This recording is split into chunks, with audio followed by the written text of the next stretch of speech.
Bismillahirrahmanirrahim. Alhamdulillah nahmaduhu wa nasta'inuhu wa nastaghfiruh. Wa na'udzu billahi min shururi anfusina wa min sayyiati a'malina. May yahdihillahu fala mudilla lahu wa may yudlil fala hadiyalah. Asyhadu an la ilaha illallah wahdahu la syarika lah. Wa asyhadu anna Muhammadan abduhu wa rasuluh la nabiyya ba'dah. Allahumma salli wa sallim ala nabiyyina Muhammad wa ala alihi wa sahbihi ajma'in, amma ba'd.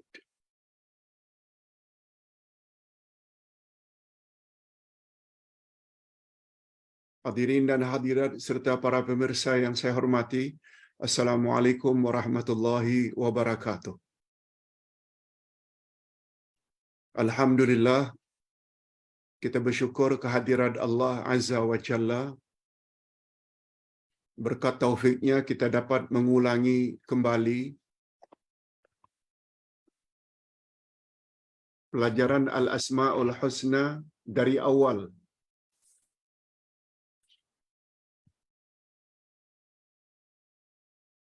Kalau minggu lalu kita telah mempelajari kaedah mempelajari Al-Asma'ul Husna sampai kaedah yang ketiga, dan insya-Allah pada pagi ini kita tambah 3 lagi. Sebab kaedah mempelajari Al-Asma'ul Husna, nama-nama Allah, ada 6. 3 telah kita jelaskan pada minggu lalu. Yaitu kaedah yang pertama, nama-nama Allah semuanya baik belaka. Sesuai dengan namanya Al-Husna, Al-Asma'ul Husna. Nama-nama Allah adalah baik belaka. Semuanya husna. Tidak ada nama Allah yang tidak baik. Kaedah kedua, nama-nama Allah adalah a'lam dan awsaf. Juga kita telah jelaskan.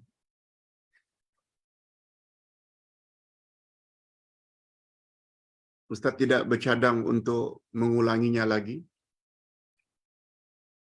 Kalau kurang faham, sila dengar balik rakaman minggu lalu. Dan yang ketiga, nama-nama Allah itu muta'addi. Nama-nama Allah yang muta'addi mengandungi 3 perkara. Semua ini telah dijelaskan pada minggu lalu. Kaedah yang keempat hari ini, nama-nama Allah adalah tauqifiyah. Itu yang keempat. Nah, kaedah yang kelima pula,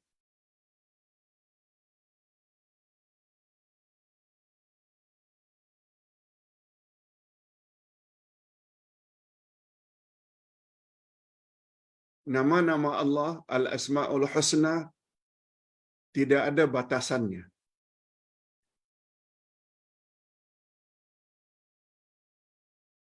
Dan kaedah yang keenam,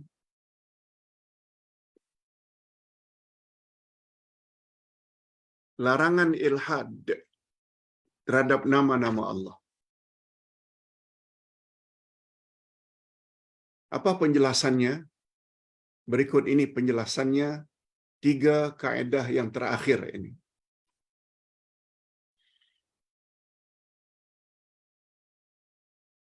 Ustaz coba jawab semampu yang boleh. Dan Ustaz akan jelaskan tanpa melihat kitab dengan bahasa yang mudah difahami. Kaedah yang keempat, semua nama Allah adalah tauqifiyah.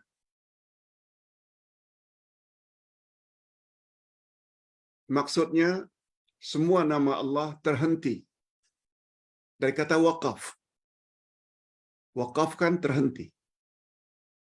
Waqaf dalam ilmu tajwid, berhenti, stop. Namanya waqaf.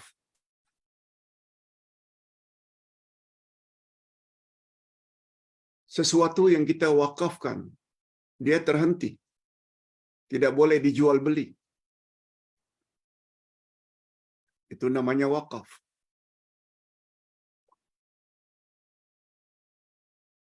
Ketentuan dari Rasul sallallahu alaihi wasallam tentang salat. Zuhur, Asar, Isya 4 rakaat. Subuh 2 rakaat. Maghrib 3 rakaat. Itu namanya tauqifiyah. Kita tak boleh tambah-tambah. Kita tak boleh kurang-kurang. Bilangan rakaat yang telah ditetapkan oleh Nabi sallallahu alaihi wasallam. Itu namanya tauqifiyah.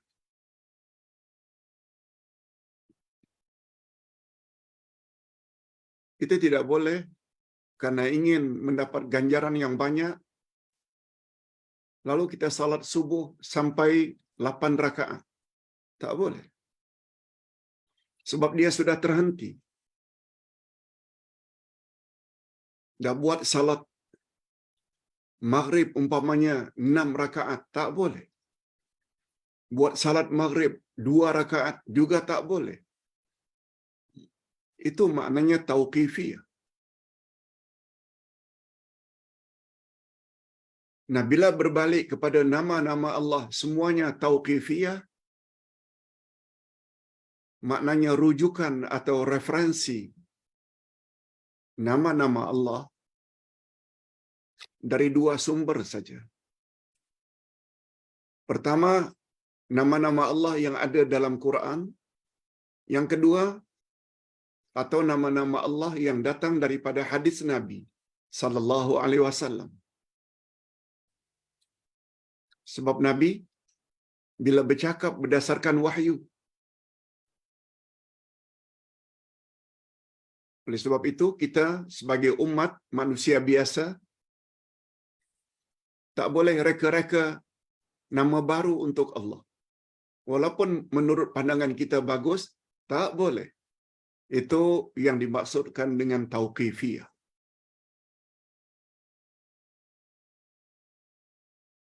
Sebab nama Allah Subhanahu wa taala, yang paling tahu tentang nama Allah adalah Allah Subhanahu wa taala yang empunya diri.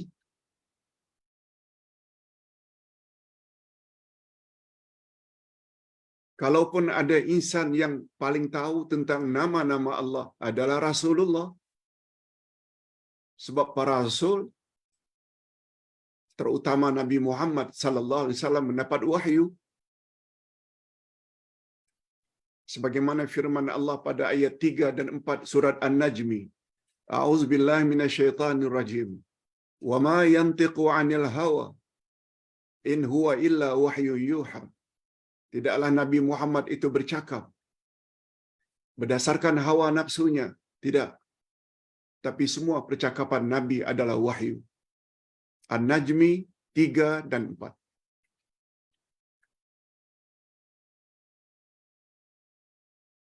Allah Subhanahu wa taala berfirman di dalam surat Al-Isra ayat 36 bahwa nama-nama Allah itu adalah tauqifiyah. Ini dia. Wala taqfu ma laisa laka bihi 'ilm. Inna as-sam'a wal basara wal fuad kullu ulaika kana 'anhu mas'ula. Artinya, dan janganlah kamu mengikuti apa yang kamu tidak mengetahui. Janganlah kamu mengikuti apa yang kamu tidak punya pengetahuan tentangnya. Sesungguhnya pendengaran, penglihatan dan hati, semuanya itu akan ditanya oleh Allah, akan diminta pertanggungjawaban oleh Allah kelak di akhirat.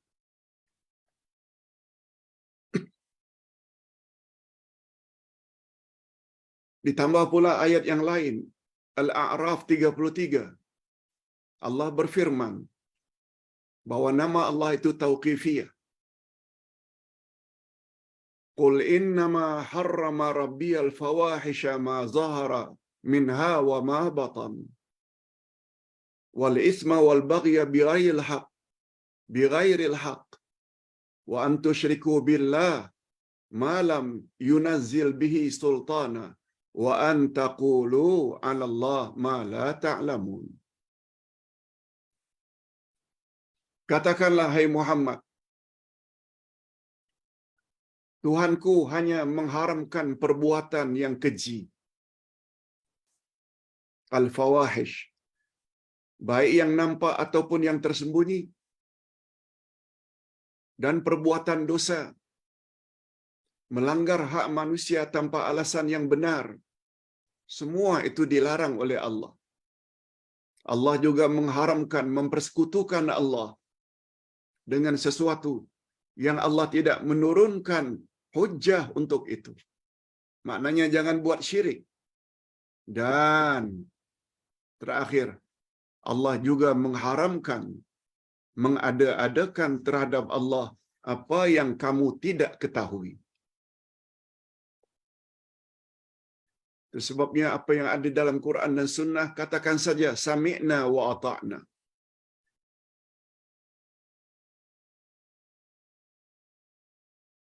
Kalau Allah kata dia ada wajah, yakini saja Allah ada wajah. Yang mustahak, wajah Allah tidak serupa dengan wajah makhluk. Kalau Allah berfirman dalam Quran, yadullahi fauqa aidihim, tangan Allah di atas tangan mereka. Katakan saja Allah memang punya tangan. Yang pasti, tangan Allah tidak serupa dengan tangan makhluk. Kalau Allah sebut 7 kali dalam Quran, Ar-Rahmanu 'alal 'arsy istawa, dan yang semisal dengannya, Allah bersemayam di atas arasy. Yakini saja Allah sememangnya bersemayam di atas arasy. Yang mustahak jangan samakan bersemayam Allah dengan bersemayamnya makhluk. Itu namanya tauqifiyah.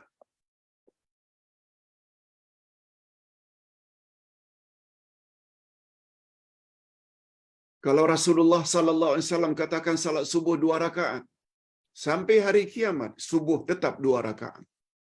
Jangan dirubah-rubah.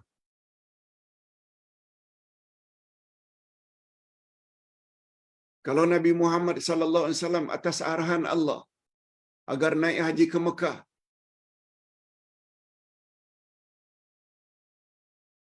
jangan naik haji ke Iran walaupun orang Syiah buat Kaabah di Iran.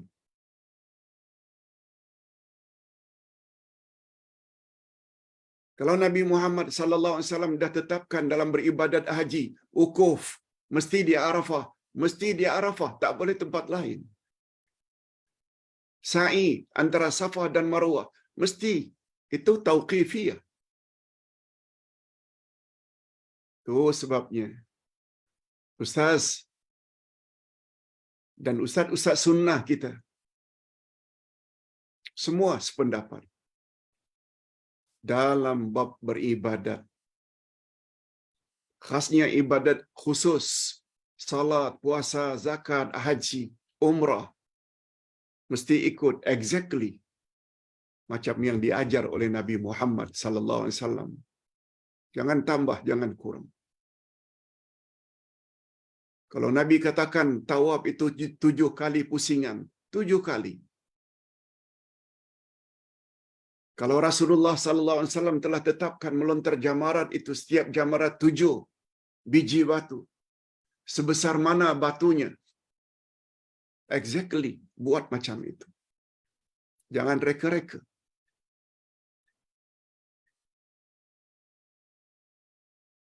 Nah, sebelum kita berpindah kepada kaedah yang kelima, dengar baik-baik. Muka surat 37. Jadi, tindakan menamakan Allah dengan nama yang Dia sendiri, tidak menamakan dirinya, atau sikap mengingkari atau menafikan nama yang Allah sendiri namakan dirinya,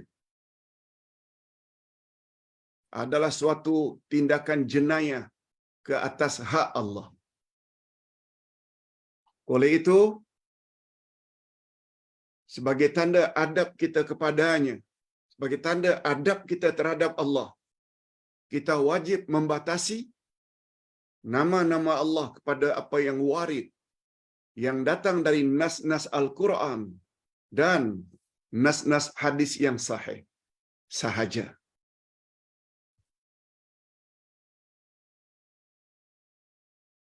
Jangan reka-reka untuk Allah.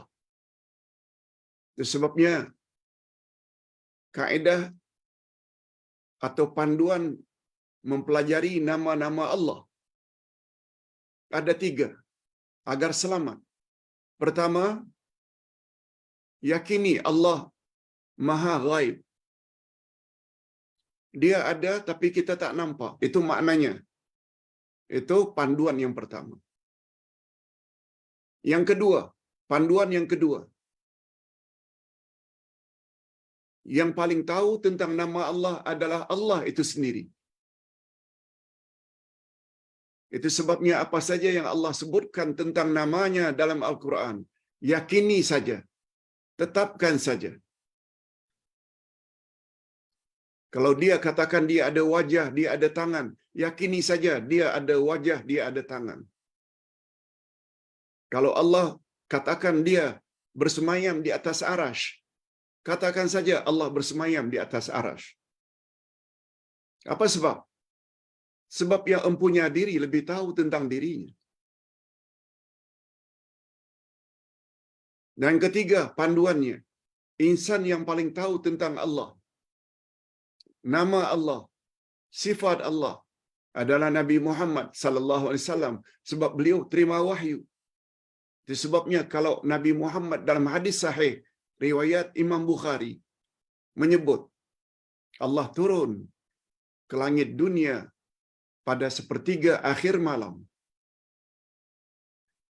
Lalu Allah berfirman, "Hei orang-orang yang banyak melakukan dosa, minta ampunlah kamu kepadaku.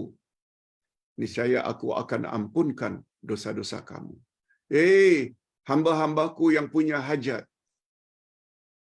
utarakanlah, sebutlah hajat-hajat kamu saat ini, supaya aku tunaikan hajat-hajat kamu." Kata Nabi, itu setiap malam. Bukan hanya di malam nisfu Sya'ban, malam tadi. No. Walaupun hadis ada menyebut demikian, Allah beri ampunan, Allah kabulkan hajat pada malam nisfu Sya'ban. Tapi itu bukan khas untuk malam nisfu Sya'ban saja. Setiap malam Allah turun ke langit dunia pada sepertiga akhir malam. Yang bermacam-macam. Sepertiga akhir malam. Di Malaysia umpamanya jam 4. Tidak begitu di Kanada. Sebab jarak atau beza waktu Malaysia Kanada 12 jam. Barangkali di Kanada jam 4 petang. Nah, Allah tidak turun di sana tapi turun di Malaysia.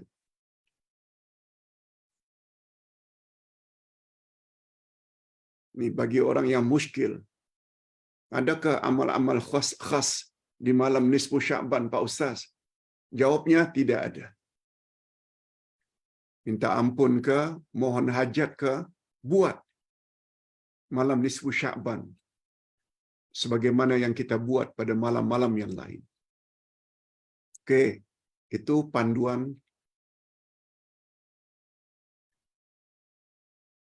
bahwa semua nama Allah itu tauqifiyah. Okey. Oleh sebab itu, sebenarnya bahaya orang yang menafikan sifat-sifat Allah yang Allah dah sebutkan dalam Quran atau disebut oleh hadis Nabi yang sahih. Bukan hanya menafikan, orang yang mengisbatkan bagi Allah apa yang Allah nafikan. Allah katakan lam yalid wa lam yulad, Allah tidak beranak dan tidak diperanakkan. Lalu ada yang mendakwa Allah itu ada anak, Allah itu ada isteri. Kafir. Atau merubah apa yang Allah kata dengan makna yang lain yang disebut dengan takwil. Itu juga tidak selamat. Yang selamat katakan sebagaimana yang dikatakan oleh Allah sendiri dalam Quran, katakan sebagaimana yang dikatakan oleh Nabi Muhammad sallallahu alaihi wasallam di dalam hadisnya yang sahih. Kalau tidak demikian, bermakna kita telah terlibat dengan jenayah terhadap hak Allah. Allah cakap lain, kita cakap lain. Na'udzubillah min zalik. Okey, sekarang kita berpindah kepada kaedah yang kelima. Nama-nama Allah tiada batasannya. Rupanya nama Allah ini bukan setakat 99. Pak Ustaz, dari mana kita dapat tahu bahawa nama Allah itu lebih dari 99? Ini hadisnya. Hadis sahih riwayat Ibnu Hibban dan Al-Hakim. Bahawa Rasulullah sallallahu alaihi wasallam pernah memohon kepada Allah. Hadisnya panjang. Kita pernah sebut perkara ini di dalam salah satu pelajaran ke arah memahami Al-Quran dan Al-Hadis, kalau tak salah jilid 2.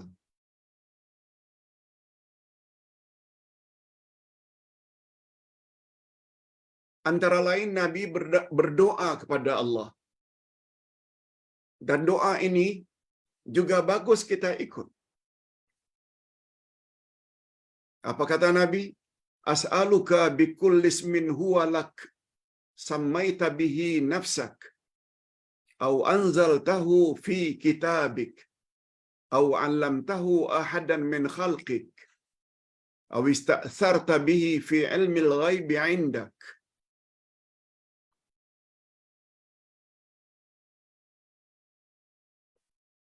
Artinya, aku mohon kepadamu ya Allah dengan semua nama yang engkau namakan dengannya dirimu. Ar-Rahman, Ar-Rahim, Malik Yaumiddin. Semua nama-nama yang Allah namakan dirinya. Atau nama-nama yang engkau turunkan di dalam kitabmu, tertera dalam Al-Quran. Berapa banyak nama-nama Allah? Huwallahul khaliqul bari'ul musawwiru lahul asma'ul husna. Khaliq, musawwir. Semua itu nama-nama Allah. Al-Muhaimin, Al-Aziz, Al-Jabbar, Al-Mutakabbir. Itu dalam doa Nabi. Atau nama-nama yang engkau ajarkan ia kepada seseorang dari makhlukmu, yang Allah ajar pada Nabi, lalu Nabi sampaikan kepada kita selaku umatnya. Nah, yang terakhir, apa kata Nabi? Atau nama-nama yang hanya berada di dalam ilmu ghaib di sisimu. Ni bahagian ini nih. Nabi sebut, aku bertawassul kepadamu ya Allah. Aku meminta kepadamu ya Allah. Sambil bertawassul melalui nama-namamu yang engkau simpan di dalam khazanah ilmu ghaib yang ada di sisimu. Ini memberi isyarat ada nama-nama Allah yang Allah sembunyikan, yang hanya Allah saja yang tahu, hatta Nabi Muhammad tak tahu. Ini sesuai dengan doa Nabi. Nabi sendiri tak tahu. Kami bertawassul kepadamu ya Allah dengan nama-namamu yang kau sebut dalam kitabmu, atau yang kau turunkan kepada hambamu yang kau kehendaki, yaitu Rasul, atau dengan nama-namamu yang kau simpan di dalam khazanah ilmu gaibmu, yang aku sendiri tak tahu, apalagi kita selaku umat. Ini memberi isyarat bahwa terdapat nama-nama Allah yang Allah simpan, yang Allah tak beritahu. Bukan hanya kepada kita, hatta kepada Rasul tak diberitahu oleh Allah. Apa nama-nama itu? Kita tak payah tahu. Sebab kita tidak boleh reka-reka. Nah, kalau begitu Pak Ustaz, mengapa ada hadis sahih menyebut inna lillahi tis'atan wa tas'ina isma mi'atan illa wahida man ahsaha dakhalal jannah, rawahul Bukhari wa Muslim. Hadis sahih riwayat Imam Bukhari dan Imam Muslim. Mengapa ada hadis ini Pak Ustaz? Yang artinya Allah memiliki 99 nama, 100 kurang 1. Siapa yang menguasainya, dia layak masuk syurga. Hadirin dan hadirat, hadis ini tidak membawa makna nama Allah terbatas kepada 99. Tidak. Hadis ini hanya ingin menyebut syarat untuk masuk syurga. Kamu, hai umat Muhammad, mesti tahu 99 nama Allah. Itu maksudnya. Siapa yang menguasai 99 nama itu, dia layak masuk syurga. Dia layak masuk syurga, ini disebut sebagai mukammilah, sebagai penyempurna ayat tersebut. Dia bukan mustaqillah, dia bukan berdiri sendiri, bukan. Dalam istilah bahasa Arab, ada ayat itu namanya mustaqillah, berdiri sendiri. Ada bahagian itu namanya mukammilah, penyempurna.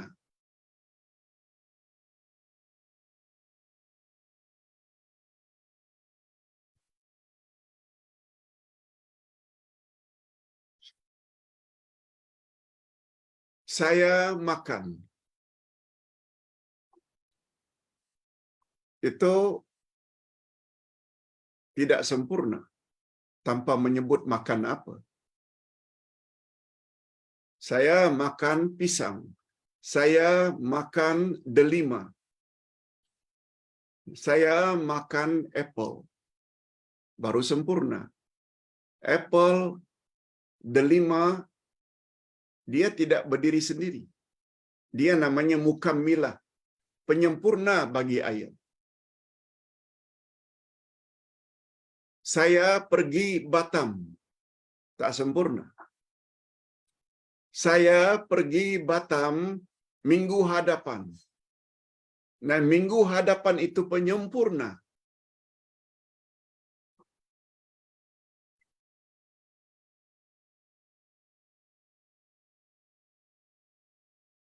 Tapi kalau saya hidup, sudah sempurna. Dia mustaqillah.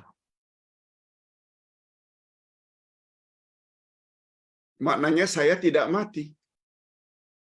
Demikian lebih kurang penjelasan tentang ada namanya mustaqillah, ayat itu berdiri sendiri, atau ayat itu tidak sempurna kecuali ada mukammilah, penyempurna. Berbalik kepada persoalan. Allah memiliki 99 nama, 100 kurang 1. Kalau itu saja, namanya tak sempurna.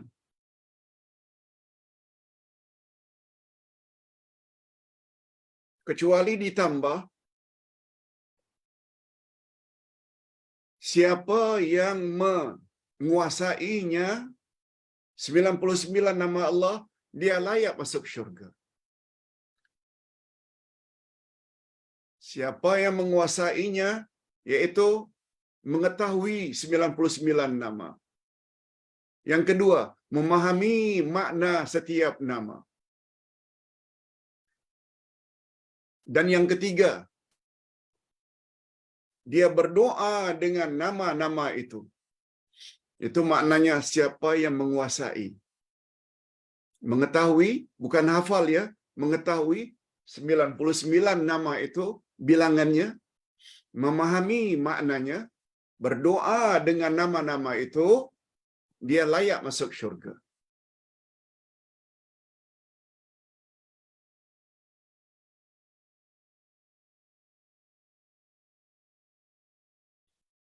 Atau dengan kata lain, mungkin lebih sempurna dan mudah difahami.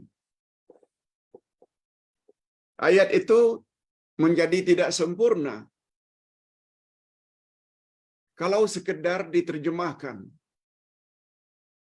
Allah memiliki 99 nama, 100 kurang 1. Siapa yang menguasainya, titik, full stop. Ayat itu tidak sempurna.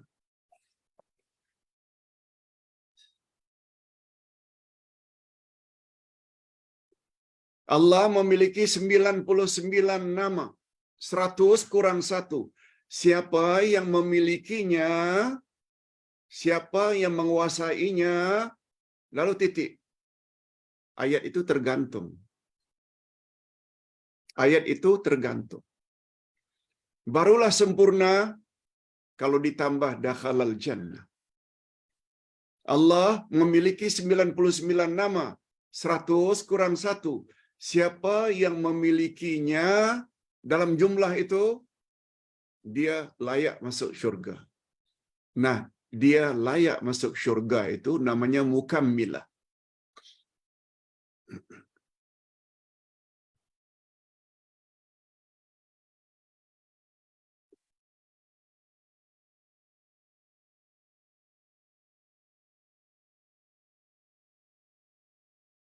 Saya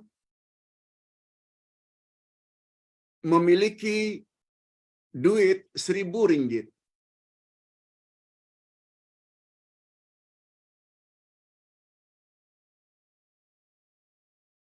Ayat itu tidak sempurna.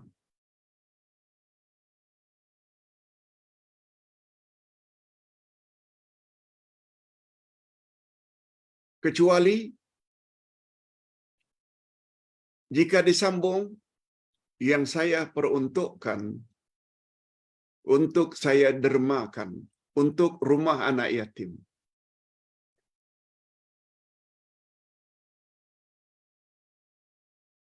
Duit 100 ringgit ini tak sempurna.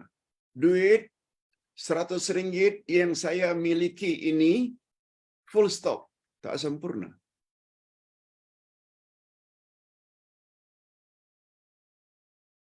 Kecuali jika kita tambah, duit saya yang 100 ringgit ini, saya peruntukkan untuk derma rumah anak yatim, baru sempurna.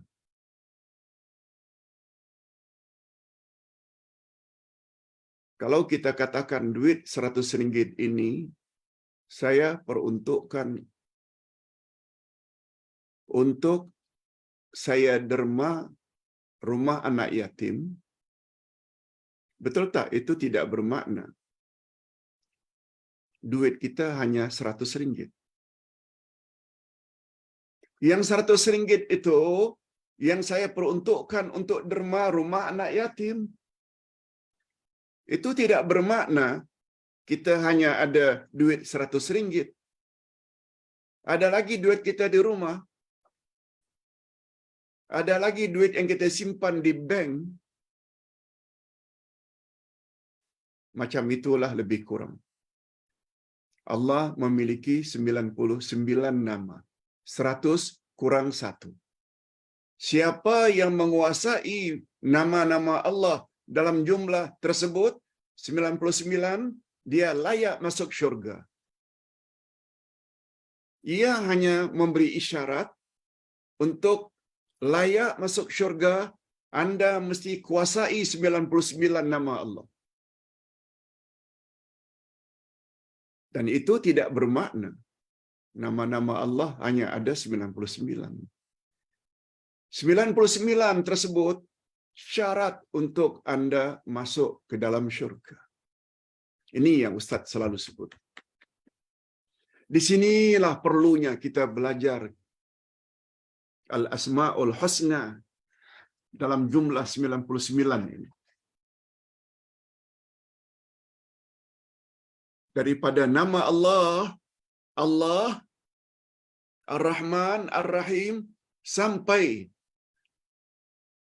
nama Allah Jami'un Nas, nama yang ke-99 menurut urutan buku ini.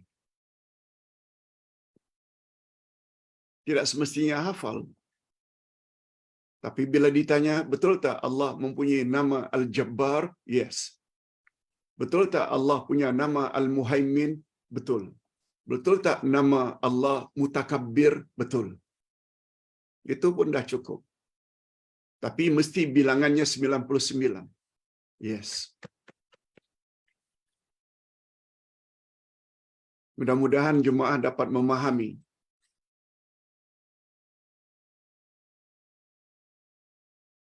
Kaedah yang kelima ini, yaitu nama Allah tidak hanya terbatas 99, malah lebih dari itu, berdasarkan hadis sahih tadi. Sebab Nabi memohon, ya Allah, aku memohon kepadamu melalui nama-namamu yang kau simpan di dalam khazanah ilmu ghaibmu. Maknanya ada lagi nama-nama Allah yang Allah tak beritahu kepada Nabi. Allah tak beritahu kepada kita. Ini kaedah yang ke-5. Dan kaedah yang terakhir, yang ke-6. Allah Subhanahu wa taala melarang terhadap nama-nama Allah. Allah Subhanahu wa taala melarang ilhad terhadap nama-nama Allah. Kita dah sebut pada nama Allah yang pertama sekali, atau kaedah yang pertama sekali, yaitu ayat 179 dari surat Al-A'raf. Kita baca sekali lagi. Ustaz ulang. Al-A'raf 180.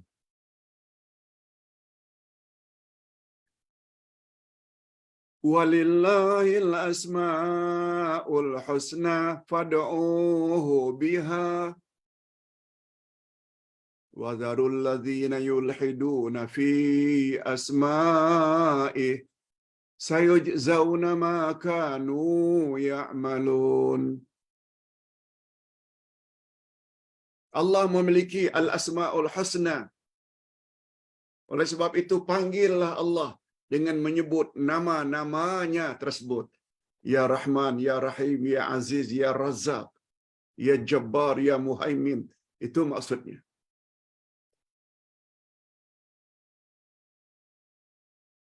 Lalu apa kata Allah? Wa dharul ladzina yulhiduna fi asma'ih. Jauhi olehmu, tinggalkan olehmu orang-orang yang telah menyimpang dalam menyebut nama-nama Allah. Yulhidun itu menyimpang. Dari kata-kata lahad. Kuburan bila lurus ke bawah, lalu tempat untuk menyimpan jenazah itu kita miringkan sedikit ke arah kiblat. Nah, ini namanya lahad. Lahad itu maknanya menyimpang. Menyimpang ini Allah kata lain, kita kata lain. Rasul kata lain, kita kata lain. Itu maknanya menyimpang.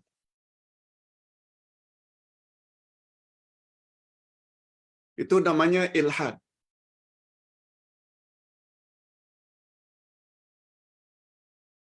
Bagus juga Ustaz tambah di sini. Kalau ayat 180 ini dia,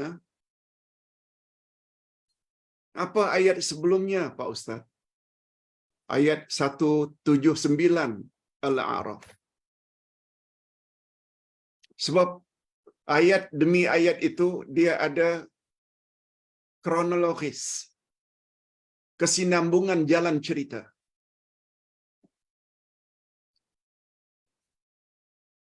Coba dengar ayat sebelum ini. Walaqad zara'na li jahannam katsiran minal jinni wal ins. Sesungguhnya kami lemparkan ke dalam neraka Jahannam kebanyakan jin dan manusia. Kebanyakan, kathiran, majority. Jin, majority manusia. Kami humban dalam neraka Jahannam. Walaqad zara'na li Jahannam kathiran minal jinni wal insi. Semua kita tahu, matlamat jin dan manusia dicipta adalah supaya beribadat pada Allah. Patuh pada Allah. Humble, merendah diri pada Allah. Itu makna ibadat. Itu tujuan jin dan manusia dicipta oleh Allah. Tapi mengapa mereka sampai dihumban ke dalam neraka Jahannam? Allah sebut sambungan ayat.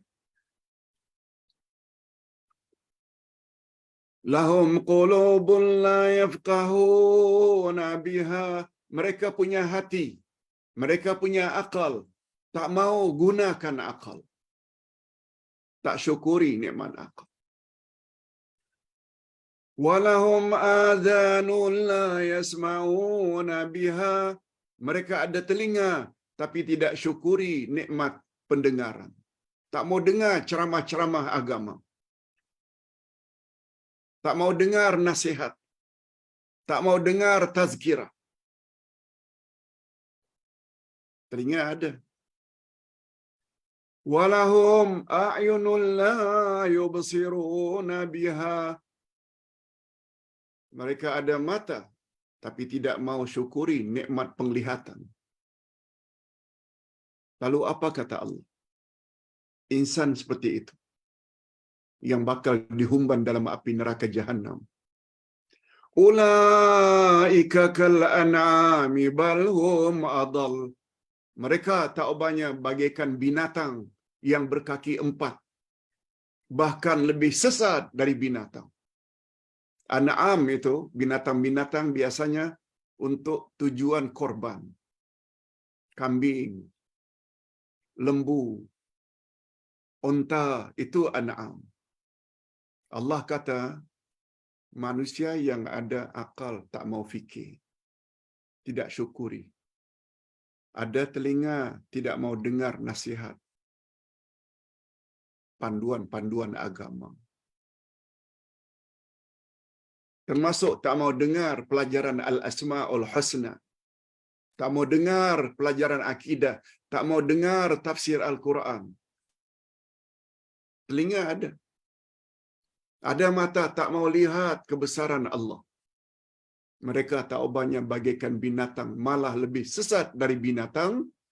Lalu apa kata Allah pada penghujung ayat? Ulaika humul ghafilun. Mereka itulah orang-orang yang lalai, yang leka. Lalu disambung dengan ayat ini. Walillahil asma'ul husna fad'uuhu biha. Tahu tak kamu sekalian, hai manusia, yang punya akal, yang punya pendengaran, yang punya penglihatan, Allah itu ada nama-namanya yang terbaik. Oleh sebab itu panggillah Allah, berdoalah pada Allah dengan nama-nama tersebut. Dan tinggalkan olehmu orang-orang yang menyimpang daripada menyebut nama Allah.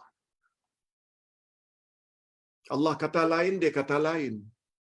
Rasul kata lain, dia kata lain. Itu maknanya menyimpang.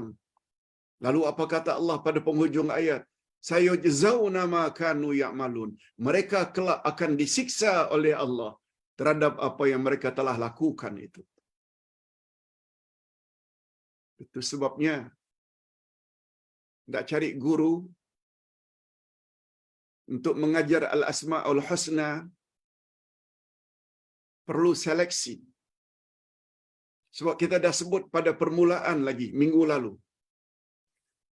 Dalam mempelajari atau mengajar al-asma'ul husna, ada cara yang hak, ada cara yang batil.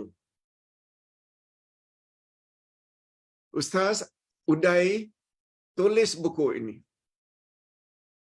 Ajar sebagaimana yang Nabi ajar kepada para sahabat salafus saleh. 3 kurun pertama. Sahabat diikuti dengan tabi'in, kemudian atba'ut tabi'in. Ini cara mereka.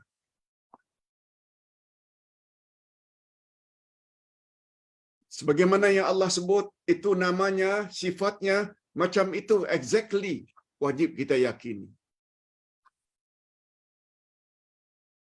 Jangan dirubah-rubah. Yang mustahak, kita kena yakin Allah tidak sama dengan kita. Allah mendengar, kita mendengar. Tapi pendengaran Allah tak sama dengan pendengaran mereka. Selesai. Allah bersemayam, Raja juga bersemayam. Jangan samakan semayam Allah dengan semayam makhluk. Kata Nabi, Allah turun ke langit dunia.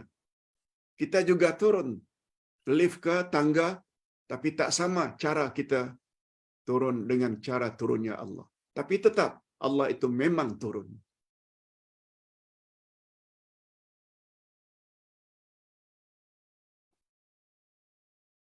Jadi ringkasnya, di sini Ustaz ada sebut, ilhad, penyelewengan yang dilarang dalam menyebut nama Allah itu ada 6. Boleh lihat muka surat 40 dan 41. Yang pertama, Allah mengisbatkan atau menetapkan nama-namanya bagi dirinya. Allah yang sebut, walillahil asma'ul husna. Allah memiliki nama-namanya yang baik-baik. Kita kena yakin Allah ada nama. Jangan ingkari. Yang kedua, Allah mensifati nama-namanya dengan husna. Maknanya, nama Allah itu baik-baik belaka. Tidak ada yang tak baik. Yang ketiga, Allah menyuruh agar kita menggunakan nama-namanya ketika berdoa. Ya Rahman, Ya Rahim, Ya Razzaq, Ya Aziz, Ya Jabbar. Itu kesimpulan yang dapat kita ambil. Sebab ada kata, fad'uhu biha. Berdoalah kepadanya dengan menggunakan nama-nama itu. Yang keempat, Allah melarang kita melakukan ilhad terhadap nama-namanya. Ilhad dengan maknanya penyelewengan. Allah kata lain, kita kata lain. Allah sebut itu sifatnya, kita nafikan. Allah nafikan, kita isbatkan. Pokoknya tidak mau ikut Allah dan Rasul. Bahaya. Itu jenayah terhadap hak Allah. Bayangkan betapa murkanya Allah. Allah menyuruh kita agar meninggalkan golongan ilhad. Sebab Allah gunakan wazaru, jauhilah olehmu. Tinggalkanlah orang-orang yang mengajar nama-nama Allah seperti itu.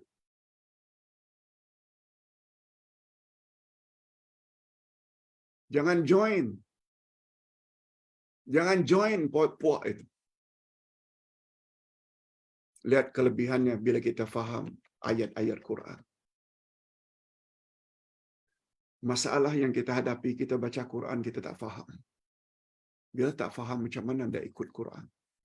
Macam mana anda jadikan Quran sebagai pedoman.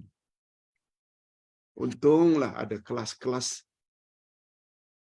seperti ini. Mudah kita fahami.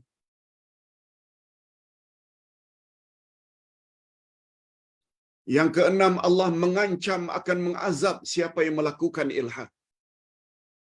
Sayujzauna ma kanu ya'malun.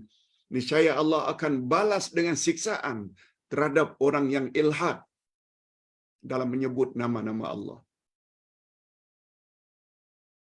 Itu sebabnya hadirin dan hadirat, untuk mengakhiri pencerahan ini, Ustaz ada WhatsApp pada semua grup pagi ini. Sila lihat dalam grup masing-masing. Ada inisiatif dari salah seorang jemaah dari Qatar. Pak Ustaz, kami ada pertubuhan di Qatar. Ingin manfaatkan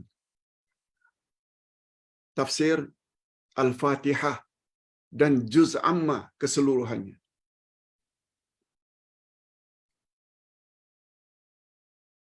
Bermula hari ini, pertengahan Sya'ban, sampai berakhir Ramadan.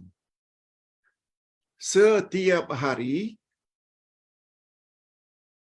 kami pastikan grup kami di Qatar dan sekeliling Qatar, orang-orang Malaysia, Indonesia yang memahami bahasa Melayu, untuk memanfaatkan tafsir Al-Fatihah ditambah dengan Juz Amma, dari Amma Yatasa'alun hingga Qul A'udzu Birabbin Nas. Bermula hari ini, nisfu Sya'ban, sampai berakhir bulan Ramadan. Maknanya 45 hari. Setiap hari kami akan dengar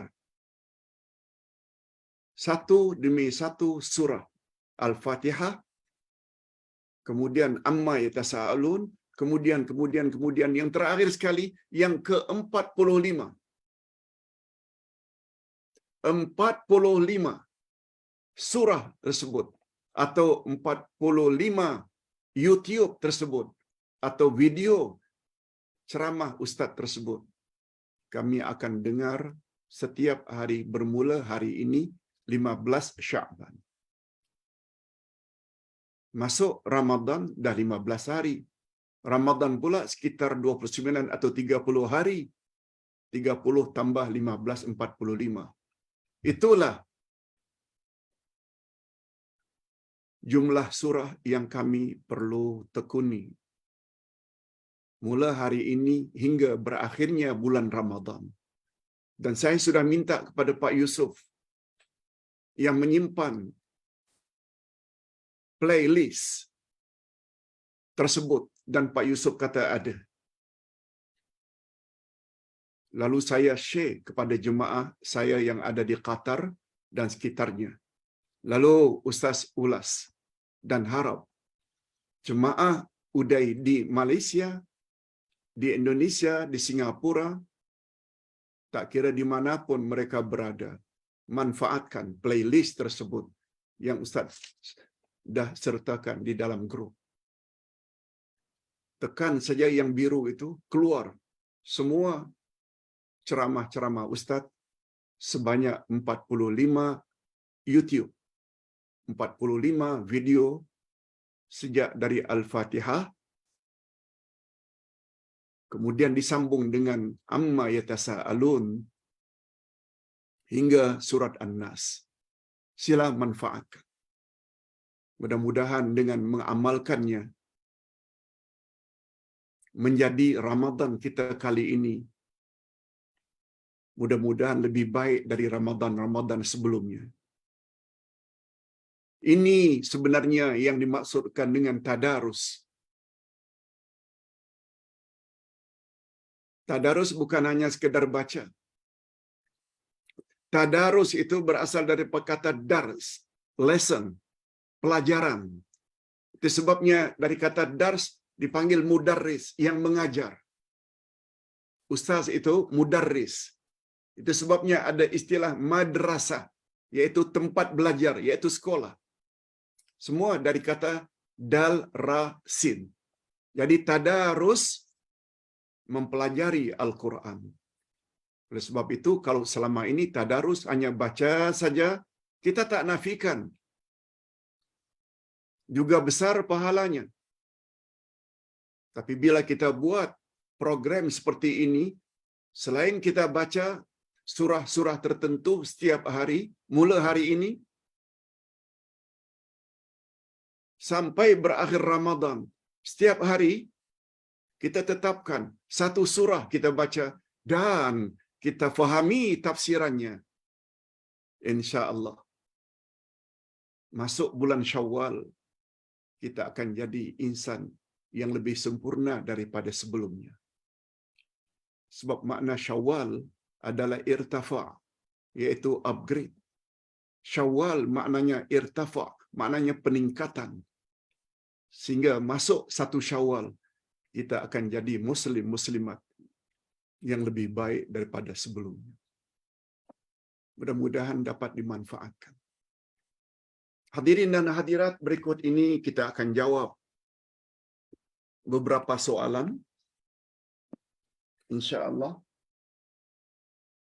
Soalan-soalannya ada 3. Ustaz cuba jawab seberapa yang Ustaz mampu.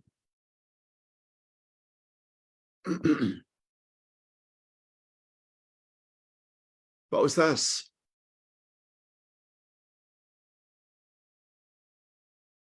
sungguh banyak video yang beredar beberapa hari ini. Kononnya nasib seseorang pada tahun mendatang ditetapkan oleh Allah pada malam nisfu Sya'ban. Malam tadi. Mohon pencerahan Pak Uday. Kepada Ustaz dikirim beberapa penceramah. Ada dari Indonesia, ada dari Malaysia yang mengatakan di malam nisfu Sya'ban lah Allah tetapkan nasib seseorang setahun mendatang. Betulkah Pak Ustaz? Ustaz hanya jawab singkat. Tidak ada dalil yang menyebut tentang perkara itu. Umur kita akan menjadi berapa? Bila kita akan mati, rezeki kita akan bahagia atau menderita, kononnya ditetapkan di malam nisfu Sya'ban. Tak betul. Tak betul karena ketiadaan dalil. Padahal Allah dah larang, jangan kamu bercakap tentang Allah apa yang kamu tidak tahu. Yang menentukan bila kita mati, bila kita murah rezeki, bila kita sakit, itu hanya ada dalam ilmu Allah. Hatta ilmu Rasul pun tak punya. Hatta Rasul pun tak punya ilmu tentang itu.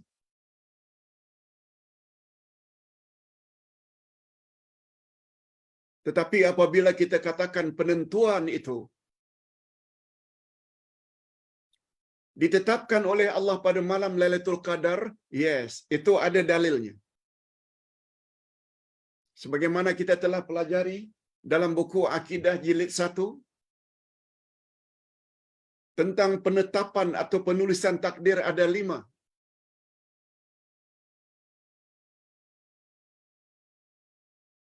Ada namanya takdir azali. Ada namanya takdir yaumul misaq. Ada namanya takdir umri. Ada namanya takdir hauli. Ada namanya takdir yaumi. Sila rujuk balik Kitab Akidah Ahlus Sunnah wal Jamaah Jilid 1. Tapi siri yang terbaru ya. Siri yang terbaru. Siri lama tak ada. Sebab itu termasuk penambahan yang Ustaz buat pada juz yang pertama. Jilid pertama Akidah Ahlus Sunnah wal Jamaah. Takdir azali maknanya penetapan daripada Allah sejak azali. Allah Maha tahu. Allah suruh kalam tulis. Itu namanya takdir azali. Yang kedua, takdir yaumul mitsaq, yaitu semua roh Allah Subhanahu wa taala panggil. Lalu Allah Subhanahu wa taala berfirman, "Alastu bi rabbikum, bukankah aku ini Tuhanmu?" Nah, ucapan Allah tersebut kepada semua roh itu namanya takdir yaumul mitsaq. Yang ketiga, takdir umuri, yaitu takdir umur, sepanjang umur manusia. Kalau dia umur 70 tahun lah takdir itu berlaku. 80, 50, itu takdir umuri. Takdir hauli, yaitu takdir tahunan. Nah, takdir tahunan inilah ditetapkan balik oleh Allah di malam Lailatul Qadar.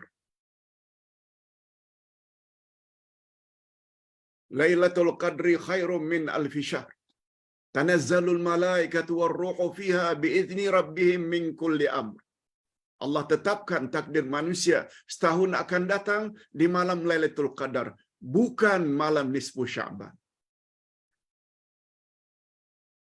Dan terakhir namanya takdir yaumi.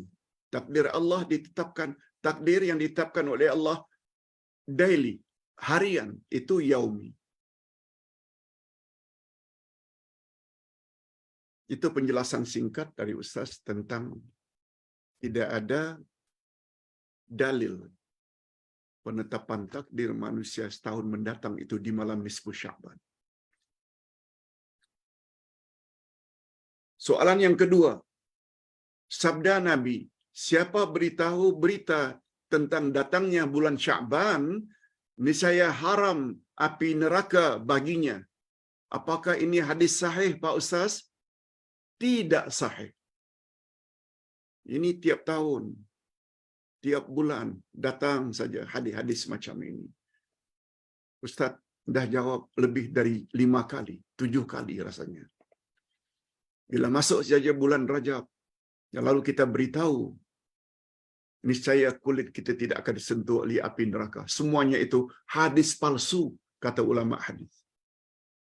Jangan percaya. Bukan saja jangan percaya, jangan share. Sebab itu bermakna kita telah bekerja sama menyebar hadis palsu.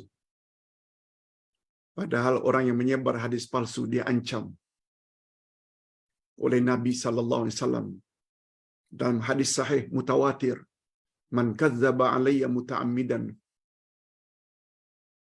falitabawa maq'adahu minan nar. Siapa yang dengan sengaja memalsukan hadisku, aku tidak cakap, dia kata Nabi cakap, suruh dia siap-siap untuk masuk neraka. Na'udzubillah min dzalik. Pak Ustaz, mohon pencerahan.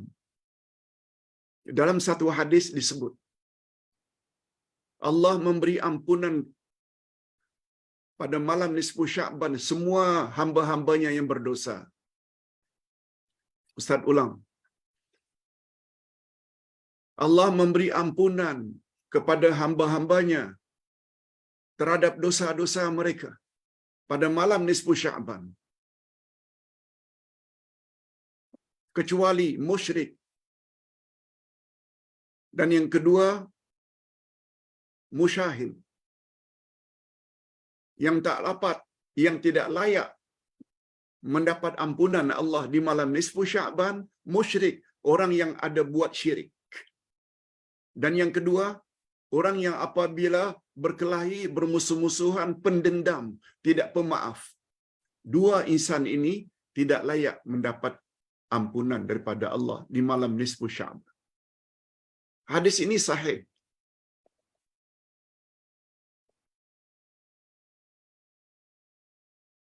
Hadis ini sahih.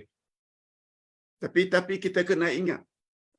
Pertama sekali, tentang bahayanya syirik, tentang bahayanya sikap pendendam bila berkelahi. Oh, rupanya sangat berbahaya. Sangat berbahaya. Dia menjadi penghalang mendapat ampunan daripada Allah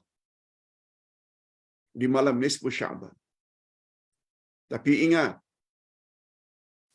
hadis-hadis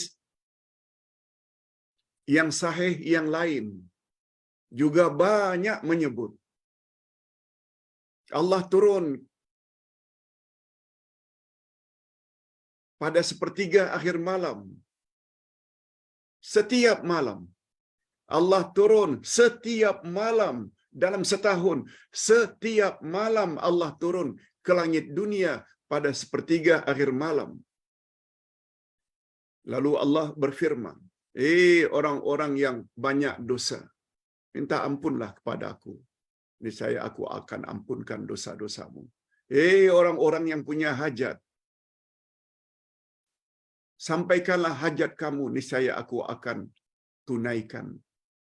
Aku akan kabulkan hajat-hajat kamu.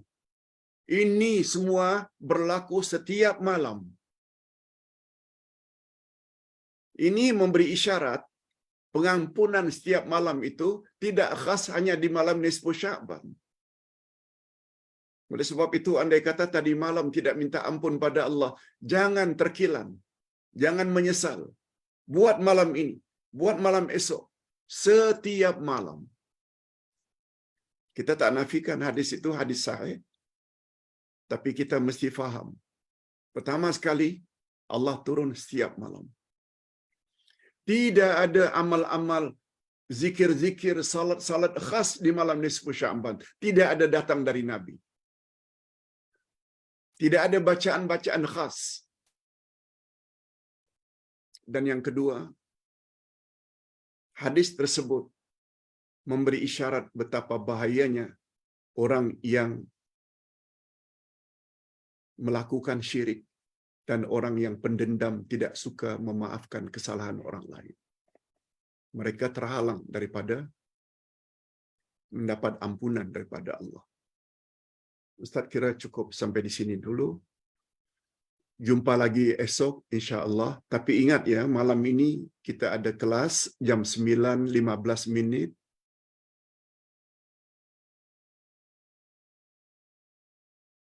Silakan ikuti. Mudah-mudahan ada manfaatnya. Bismillahirrahmanirrahim. Alhamdulillahirabbil alamin.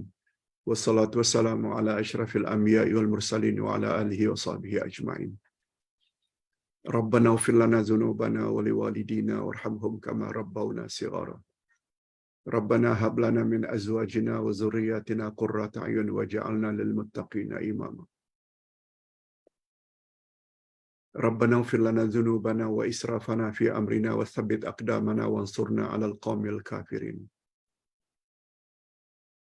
Ya Allah, ya Tuhan kami, genaplah 6 kaedah mempelajari Al-Asma'ul Husna pada hari ini.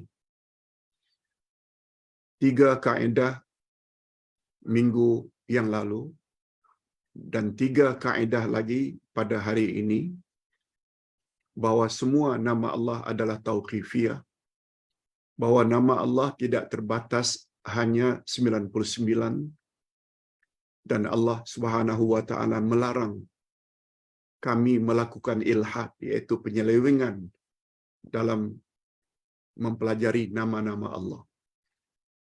Oleh sebab itu, ya Allah, berilah kami kekuatan, taufik dan restu-Mu, agar kami dapat mempelajari Al-Asma'ul Husna dengan cara yang sahih, dengan cara yang hak, sebagaimana yang diajar oleh Nabi kepada para sahabat, yaitu golongan salafus salih. Sebab Nabi sallallahu alaihi wasallam pernah memuji golongan tersebut. Khairul quruni qarni, tsummal ladzina yalunahum, tsummal ladzina yalunahum. Sebaik-baik kurun adalah kurunku, kemudian kurun berikutnya dan kurun berikutnya. Oleh sebab itu, ya Allah, masukkanlah kami ke dalam golongan salafus salih, sebab mereka pernah mendapat sanjungan dari Nabi sallallahu alaihi wasallam. Wa sallallahu ala nabiyyina Muhammad wa ala alihi wa sahbihi ajma'in. Subhana rabbika rabbil izzati amma yasifun. Wa salamun alal mursalin. Walhamdulillahi rabbil alamin. Subhanakallahumma wa bihamdik. Asyhadu an la ilaha illa anta astaghfiruka wa atubu ilaik. Wassalamualaikum warahmatullahi wabarakatuh.